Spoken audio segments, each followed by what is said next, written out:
She left me saying, "My ex is a real man, unlike you." I said, "Good luck." I knew her ex was a con artist with 3 warrants. I didn't warn her. 2 weeks later, she called me begging for bail money because he framed her for shoplifting. I just blocked the number. Original post: I, 29 male, dated my girlfriend, 27, for almost 2 years. Things were solid. We had our place, split bills evenly, talked about getting engaged next year. Normal relationship stuff. Then her ex came back to town. This guy, let's just call him the ex, was her boyfriend before me. They dated for like 6 months 3 years ago. She always talked about him with this weird nostalgia, like he was some kind of adventure. He was so spontaneous, he knew how to have fun, he wasn't boring like other guys. Red flags?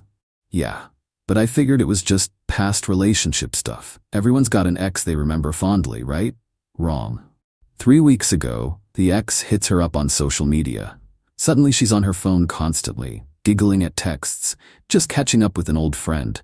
Sure, I'm not an idiot, I can read the room, but I also wasn't gonna be that jealous boyfriend freaking out over messages. Gave her space, trusted her. 2 weeks ago, she started going out to meet up with friends more. Coming home later. Her stories didn't quite add up, but nothing I could call her on directly. Last Tuesday, she came home around 11 p.m. I was watching TV. "We need to talk," she said. Ah, those words.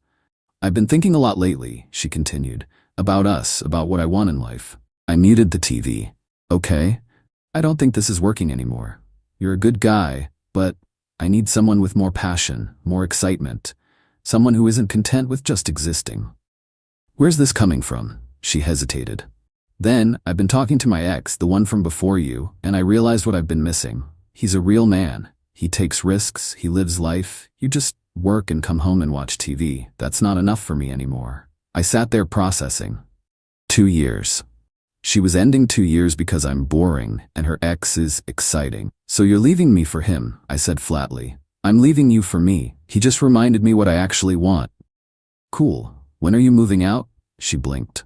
"Expected more fight, I guess. I can pack this weekend?" "Tonight would be better." "Tonight? Are you serious? You just told me you're leaving me for another guy. Yeah, I'd prefer you leave tonight." She got mad then, started yelling about how I was being unreasonable, how she needed time, how she couldn't just pack everything in one night. "Fine. You have until Friday, that's 3 days. You're such a child. This is exactly why I'm leaving. A real man would." "A real man would what? Beg you to stay?" "Nah, you want him, go get him. I'm not stopping you." She stared at me like I'd slapped her. Then grabbed her purse and left. Slammed the door hard enough to rattle the frame. Here's the thing though, the thing she didn't know. I knew who the ex was. She'd shown me pictures before, told me stories. About 6 months ago, I was at the courthouse for jury duty, saw the wanted posters in the lobby, and there he was, the ex. 3 active warrants. 1 for fraud, 1 for theft, 1 for passing bad checks. I took a picture of the poster on my phone, didn't tell her. Why would I? It was her ex, not my problem. She'd moved on, or so I thought. But I remembered, when his name started coming up again, I remembered those warrants. Looked him up online. Yep, still wanted. Multiple aliases, history of scamming women, couple of restraining orders. And I didn't say a word. Not my circus, not my monkeys. She wanted excitement, she was about to get it. Friday came. She'd been staying at her friend's place. Showed up with her friend and her friend's boyfriend to move her stuff. I'd already boxed up her things, made it easy. Her friend kept giving me dirty looks. "You're really just letting her go?" She made her choice. My ex grabbed the last box, turned to me at the door. "You know what? You're gonna regret this. He treats me like a queen, like I actually matter. You'll see what you lost." "I'm sure I will." "He's picking me up tomorrow, taking me shopping, out to dinner. That's what a real man does." "Sounds great. Good luck with everything." She wanted me to beg, to get upset. I could see it in her face. Instead, I held the door open. "Bye," I said. She left. That was 8 days ago. Haven't heard from her since until today. Update 1. 2 weeks later. Okay, so, things escalated. Got a call this morning. Unknown number. Normally don't answer, but I was expecting a call about my car inspection, so I picked up. "Hello?" Crying. Immediate, panicked crying. "Please, I need help. Please." My ex took me a second to recognize her voice through the sobbing. "What's wrong?" Autopilot response. I'm in jail. They arrested me. It's all a mistake. I didn't do anything. Please, you have to help me. Jail. Right? What happened? He set me up. That piece of shit set me up. I didn't know. I swear I didn't know. Slow down. What are you talking about? Deep breath from her end. We went shopping yesterday. Designer outlet place about an hour from here. He said he wanted to buy me stuff, make up for lost time. We were in this department store and he loaded up a cart. Like thousands of dollars worth of clothes, shoes, a handbag. Okay. He said he'd meet me at the car. Told me to push the cart out. He was getting his wallet from the car. So I did. And the second I stepped outside, security grabbed me. He'd already left, just drove off.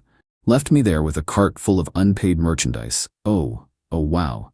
They're charging me with grand theft. The merchandise was over $3,000. That's a felony. I tried to explain, but they don't believe me. They think I'm lying about him. Please, the bail is $5,000. I don't have that. My friend doesn't have it. My parents are on a cruise. I can't reach them. Please. I know things ended badly, but please. I was quiet, processing. Please say something. That's rough, I said. That's it. I need help. I need bail money. Why are you calling me? Because I don't have anyone else. My friend can't afford it. Her boyfriend said no. I can't reach my parents. You're the only person I know who has savings. Please, I'll pay you back, I swear. No. Silence. What? No, I'm not bailing you out. Are you serious right now? I'm in jail. Yeah, with the real man who framed you for theft, the exciting guy you left me for. How's that working out? You knew? You knew about him? Knew he had warrants? Yep, saw his poster at the courthouse months ago. And you didn't tell me? Why would I? You made it very clear you didn't want my boring, unadventurous input on your life. You wanted excitement. You got it. I could go to prison. Probably not for a first offense. But yeah, this is gonna suck for you. Good luck with that. I can't believe you're just gonna... You asshole. Don't call me again. I hung up, blocked the number. My hands were shaking a little. Not from guilt, from the sheer audacity. She left me, trashed me on the way out, and now expected me to drop $5,000 to fix the mess her real man got her into? Nah. Got a call an hour later from her friend, the one who gave me dirty looks. You need to help her. No, I don't. She made a mistake. She's scared and alone, and she made her choice. She can live with it. What is wrong with you? She could go to prison. Then she should probably get a lawyer instead of calling people she dumped. You're heartless. Absolutely heartless. Cool. Don't call me again. Blocked her too. That was this afternoon. Been sitting here thinking about it. Some part of me wonders if I should feel bad, if I'm being petty. But mostly I feel vindicated. She wanted a real man who takes risks and lives life. Well, he sure did. Right into a felony theft charge with her holding the bag. Not my problem. Not anymore. Update 2. 1 week later. This got so much messier than I expected. First off, she made bail. Don't know who posted it. Don't care. But she's out. Second, she's been trying to contact me non-stop. Different numbers, social media, even showed up at my apartment complex. Security wouldn't let her in. Bless you, night shift guy.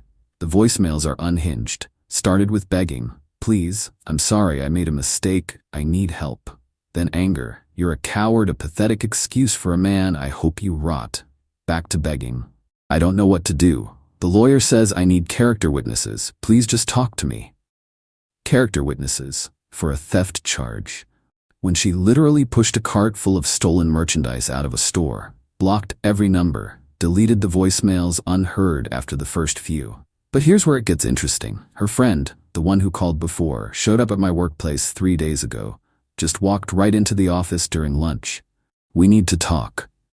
I was in the break room. Other people around. No, we don't. She's suffering because of you. She's suffering because she trusted a con artist. You knew. You could have warned her. I didn't owe her a warning. She wasn't my problem anymore.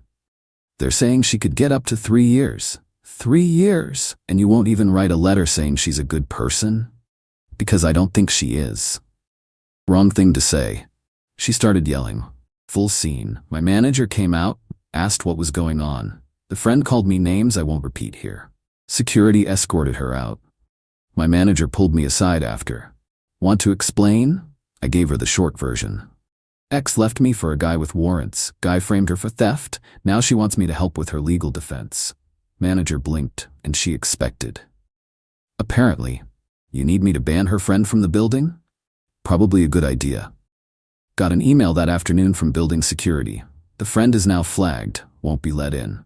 But wait, there's more. Yesterday I get a letter, certified mail, from a lawyer. My ex is suing me. I'm not kidding. The lawsuit claims I had a duty to warn her about the ex's criminal history, that my negligence and malice directly led to her arrest. She's seeking $15,000 for emotional distress, legal fees, and reputational damage. I stared at this thing for a solid 5 minutes. Then I laughed, like full-on belly laughed until I couldn't breathe. She's suing me for not warning her about the criminal she chose to date after dumping me. Called a lawyer today. Real one, not her bargain basement guy. Consultation was free. Explained the situation. He listened, took notes, then started laughing too. This is the dumbest lawsuit I've seen this month, he said. You had no legal duty to warn her about anything. You weren't in a relationship. Even if you were, there's no law requiring you to investigate her romantic partners. This is going to get tossed immediately. She can't win? She can't even make it past the motion to dismiss. I'll draft a response. It'll cost you maybe $500 total, and the judge will throw this out. Might even sanction her lawyer for filing a frivolous suit. Do it. He's handling it. Should be filed by end of week. But here's the kicker. The absolute cherry on top. Got a message today through LinkedIn of all places. From the ex's actual girlfriend, not my ex. His girlfriend. Hey, saw your ex is dealing with legal trouble. Wanted you to know he did the same thing to me last year. Different store, same scam. He finds women, gains their trust, convinces them to help him with shopping, then bails when security shows up. I'm testifying against him in my case. Thought your ex should know she's not special. He's got at least 4 other women he's done this to. We have a group chat. They have a group chat of women the ex has scammed. I forwarded the message to my lawyer. Might be useful for when my ex's lawyer tries to paint her as an innocent victim. He replied, "Oh, this is beautiful. Thank you. I'm not involved in her criminal case. That's her mess. But if she wants to sue me, cool. Discovery's gonna be fun when we bring in the 4 other women he scammed the exact same way. The entitlement is what gets me." She left. She chose him over me, insulted me on the way out, and now thinks I owe her money and help because her choice bit her in the rear. No ma'am, you wanted a real man who takes risks? You got one. He risked your freedom for a cart full of clothes. Enjoy. Final update, 3 weeks later. Time to close this chapter for good. The lawsuit got tossed, exactly like my lawyer said. Judge didn't even let her lawyer finish his argument, just held up a hand and said, "Counsel, there's no legal duty to warn an ex-partner about another person's criminal history. This case is dismissed with prejudice." With prejudice means she can't refile. It's done. My lawyer asked the judge to award attorney fees. Judge agreed. She now owes me $1,200 for my legal costs. Her lawyer looked like he wanted to sink through the floor. We left the courthouse. She was waiting outside with her friend, tried to approach me. "Can we please talk, please?" "No. I'm sorry. I was desperate. The lawyer said I had a case." "Your lawyer was wrong and you owe me $1,200. Her face went white. "I don't have that." "Not my problem. You'll be hearing from my lawyer." Walked away. She started crying. Her friend yelled something about me being heartless. Don't care. But that's not even the best part. The criminal case. Her theft charge. Prosecutor offered a plea deal. Guilty to misdemeanor theft, 1 year probation, $3,500 in restitution to the store, 100 hours community service, no jail time but a criminal record. She turned it down, thought she could fight it. Her lawyer apparently convinced her that the security footage wasn't clear enough, that they couldn't prove intent. Went to trial last week. Security footage was crystal clear. Showed the ex loading the cart, telling her something, pointing toward the exit. Showed her pushing the cart out. Showed him walking out a different exit 30 seconds earlier, getting in a car and leaving. She testified that she didn't know the items weren't paid for, that he told her to take the cart to the car while he completed the purchase. Prosecutor brought in one of the other women from the group chat. Woman testified that the ex pulled the exact same scam on her, exact same story. "Take the cart to the car, I'll finish paying." Jury deliberated for 90 minutes. Guilty. Felony theft because the merchandise value was over $2,500. Sentencing is next month. She's looking at probation at minimum, possibly up to 18 months, plus restitution, court costs, and a felony record. Her friend called me yesterday. Different number, I answered before realizing. I hope you're happy. She's ruined, and you could have stopped this. By warning her about a guy with 3 warrants? Maybe, but I didn't owe her that. She loved you, she made one mistake. She loved me so much she called me boring and left for a criminal. That's not love, that's not even respect. What's she supposed to do now? She can't get a job with a felony, she's lost everything. She lost everything when she chose a con artist over stability. I'm not responsible for her choices. You're a monster. Sure, a monster who's not facing felony charges. Hung up. Blocked that number too. Look, I'm not going to pretend this feels great. I'm not celebrating her conviction. I don't take joy in her life falling apart. But I don't feel guilty either. She made her choices. She wanted excitement over stability. She got it. The ex gave her the adventure of a lifetime, right into a courtroom. I didn't set her up. I didn't push that cart out of the store. I didn't trick her or manipulate her. I just didn't save her from her own decisions. And honestly, I think that's fair. Some people are saying I should have warned her, that knowing about his warrants meant I had a moral obligation. Maybe. But she ended our relationship. She made it clear she didn't value my input or my presence. Why would she have believed me if I'd told her? She would have thought I was jealous, trying to sabotage her new relationship. She made her bed. She can lie in it. As for me, I'm doing fine. Better than fine, actually. Started seeing someone new. Met her at a friend's game night. She's a teacher, loves bad reality TV, laughs at my jokes, normal, stable, maybe even a little boring. And you know what? Boring is pretty damn good. My lease is up in 2 months. Gonna find a new place, fresh start. The apartment has too many memories of my ex anyway. Time to move on completely. Got the $1,200 from the lawsuit, by the way. She tried to claim she couldn't pay. My lawyer filed for wage garnishment. She's paying $100 a month until it's settled. Her choice to sue me, her problem to pay for it. Last I heard, the ex is still at large. 3 warrants turned into 6. He's running the same scam in different cities. There's a whole network now of women he's conned. They're working with prosecutors across state lines. My ex might actually end up testifying against him if they ever catch the guy. That'll be fun for her. Face the man who ruined her life in court. But that's her story now, not mine. Someone asked me in messages if I regret not warning her. Honest answer? No. She didn't want my protection. She didn't want my boring, stable, unadventurous life. She wanted passion and excitement and a real man. She got exactly what she asked for. That's not on me. That's just consequences. And consequences, I'm learning, don't care about your intentions. They don't care if you thought you were making a romantic choice or living your truth or whatever. They just care about your actions. She acted. She chose. She's living with it. I acted too. I chose not to interfere. I'm living with that. Difference is, I can sleep at night. This is my last update. I'm done with this story. Time to close the book and start a new chapter. To anyone going through something similar, trust your gut. When someone shows you they don't value you, believe them. And when they face consequences for their choices, you don't have to be their safety net. You can just let go. Peace out, Reddit. Thanks for listening to this mess. And to my ex, if you somehow see this, I genuinely hope you learn from this. Not because I care about you anymore, but because this pattern, choosing excitement over stability, blaming others for your choices, expecting people you hurt to save you, it's going to keep destroying your life until you fix it. Good luck. You're going to need it.